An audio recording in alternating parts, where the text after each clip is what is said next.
पति कमाए आधा, बीवी कमाए ज्यादा। कहानी है मीरा की, जो खूब पैसे कमाया करती थी। उसकी शादी राजू से होती है, जो कमाई में एवरेज था। शादी लव मैरिज थी। शादी के बाद मीरा अपने मायके जाती है, जहां उसकी सहेलियां और भाभी के साथ माँ सभी उसका इंतजार करते हैं। माँ माँ माँ, तुम लोग तो सोच भी नहीं सकते कि मैं कितनी लकी हूँ। अरे सास से लेकर देवर, ननद और ये सब मुझे सर आंखों पर बिठा कर रखते हैं। मैं तो रानी बनकर रहती हूँ, रानी।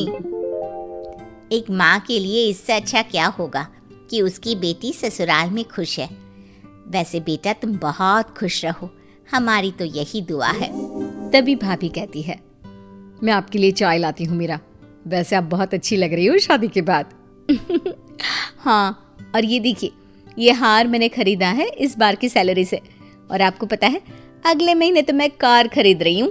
फिर तो मैं कार से ही आया जाया करूंगी। बहुत ही मेहनत से पढ़ाया लिखाया है तुझे। आज तेरे अंदर जो कॉन्फिडेंस है ना, वो देखकर बहुत अच्छा लगा बेटी। पर पैसे को ख्याल से खर्च किया करना। तेरी शुरू से आदत है खर्च ज्यादा करने की। हाँ तो ठीक है ना, वैसे भी सारी जिंदगी कौन मजे करता है। एक बार बच्चा हो जाए तो जिम्मेदारी तले दबी रहेगी हमारी बेटी। वो बात भी सही है भाई। ठीक है बेटा, पति के पैसे जमा कर और अपने उड़ा। मजे कर मेरी बच्ची, खुश रह। मीरा के लिए ससुराल तो सच्ची किसी गेंदा फूल की तरह ही था। हर कोई बड़े ही प्यार से रहता। मीरा मायके से ससुराल आ जाती है, जहाँ ननद कहती है, ना भाभी ना, आप क्यों रोटी बना रही हो? आप तो काम करिए अपने ऑफिस का। माँ बता रही थी कि बहुत काम होता है, मैं बनाती हूँ ना रोटी। हाय रे, जैसे फिल्मों में दिखाते थे, मेरी ननद तो बिल्कुल वैसी नहीं है। मैं तो धन्य हूँ, धन्य।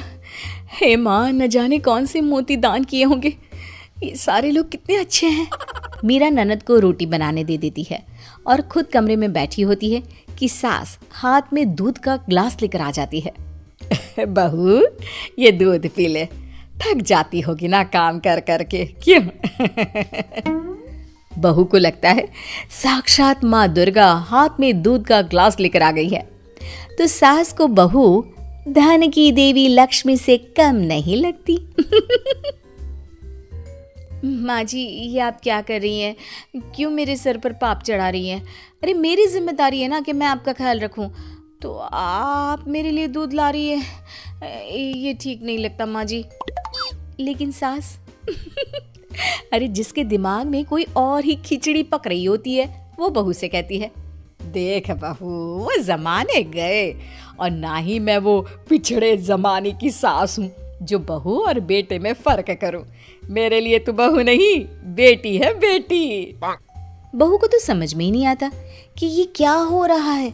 अरे सास तो बहू के गले में चाकू लेकर बैठा करती है, लेकिन ये तो बहू के साथ ऐसे है जैसे कि बहू का कोई कर्जा लेकर बैठी हो।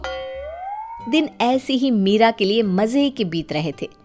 सास क्या, देवर क्या, ननद, ससुर, हर कोई उसे ऐसे फील कराता जैसे वही है जो है नहीं। फिर आता है वो दिन। मेरा यार, मैं बहुत परेशान हूँ। तुम प्लीज़ कुछ देर के लिए मुझे अकेला छोड़ दो। नहीं नहीं, ऐसा मत बोलिए। आपने मुझे इतना अच्छा परिवार दिया है और मैं आपको अकेला छोड़ दूँ, ये तो मैं सोच भी नहीं सकती। पति समझ जाता है कि भाई निशाना सही लगा है। मीरा, मैं बहुत परेशान हूँ, कुछ देर अकेला छोड़ दो ना, ठीक हो जाऊंगा, प्लीज़ जाओ।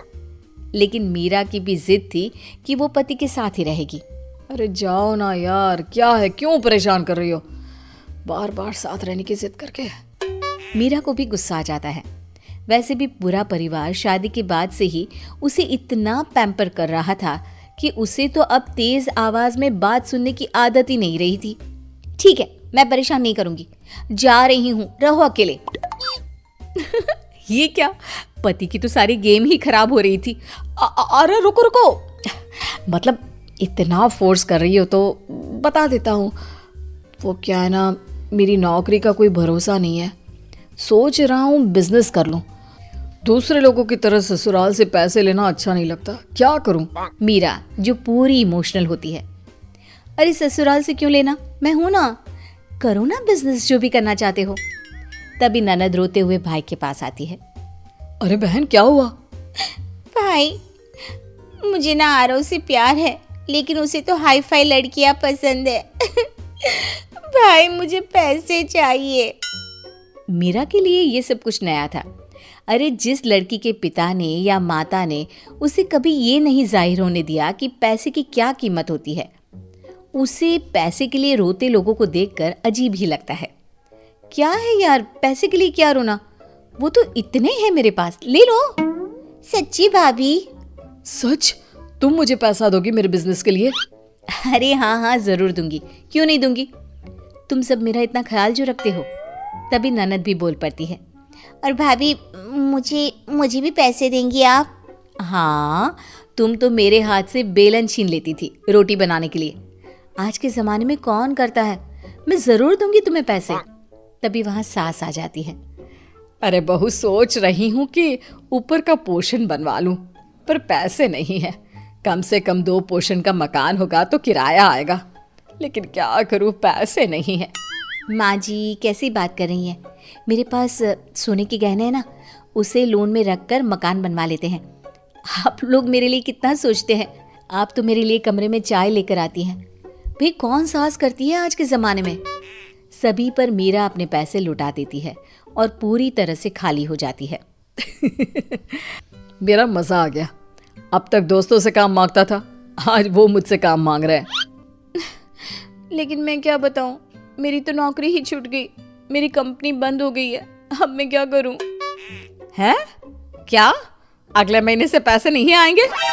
क्यों भाभी, अगले महीने तो मुझे गोवा के लिए पैसे चाहिए थे। अरे यार, घर कैसे चलेगा? खैर, कर भी क्या सकती थी मीरा, जब तक नौकरी नहीं मिल जाती घर पर ही रहती है।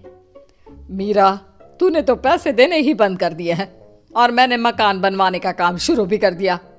अब देख, आज ना एक लेबर नहीं आई है, तो क्यों ना तू उसकी जगह काम कर ले, पैसे भी बच जाएंगे। हाँ माँ, वो कर देगी, पहले बोलो मेरे लिए चाय नाश्ता बना दे। अरे मीरा क्या हुआ, नई नौकरी लगी कि नहीं? ऐसा तो नहीं चलेगा। मीरा को सबके बदले रवैये पर गुस्सा आ जाता है। वो अपनी माँ के घर जाकर सारी बात रो रो कर बताती है। बेटा, वही तेरे पापा और मैंने भी कहा था, पैसों की कद्र करो, क्योंकि कल को कोई रिश्ता भले खोटा निकल जाए, लेकिन पैसा तो चलेगा ही चलेगा। तभी मीरा के फोन पर नई नौकरी की कॉल भी आ जाती है और उसे उससे भी ज्यादा पैसों की नौकरी मिल जाती है। लेकिन इस बार मीरा को नौकरी के साथ अकल भी मिल जाती है कि अपने पैसों का हिसाब रखना जरूरी है।